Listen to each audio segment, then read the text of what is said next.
The ethos of Aston Business School is support of enterprise and enterprising ideas. Our school is distinguished by the commitment to what I would call entrepreneurial and innovative thinking. All research is by its nature innovative because you take up topics that someone hasn't worked on before. So it's not research in itself that's the issue, it's what we choose to focus on. So we have many different academic groups. We teach finance, we teach marketing, we teach economics and strategy. What you'll see is that these things intersect in very practical ways. They intersect around the issues that absorb entrepreneurs. Of all the dimensions of these topics that people choose to work on, very much of what we do is focused on entrepreneurial, innovative ideas.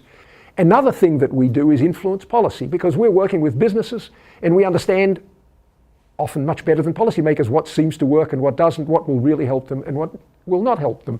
And so Aston Business School has had a very active hand in certain dimensions of economic policy, some of it on inward investment policy, most recently, for example, on how the government is going to change, or has changed, in fact, its methods of supporting small and medium-sized enterprises. We've had a very substantial hand in central government policy. We've given lots of advice. We're working with the LEP, the Local Enterprise Partnership, in the Greater Birmingham region to bring about these kinds of changes. We work with the City Council.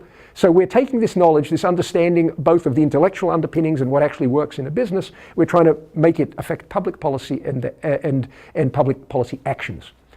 So we have an educational activity, we have the public policy.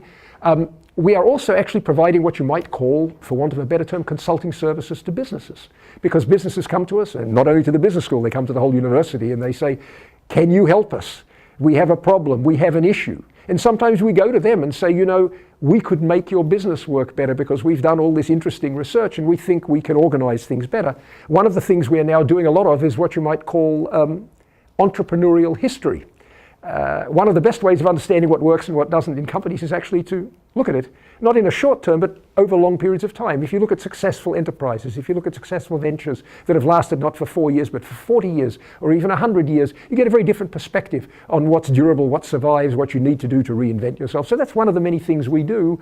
And so we do a lot of, in effect, economic history, which you would not normally associate with vibrant entrepreneurial activity, but in fact is an extraordinarily powerful guide to what one might do to succeed. We occupy a special place because of our history, our industrial history, our connection with economic growth in what was the engine room of the United Kingdom throughout the 19th century and into the 20th century.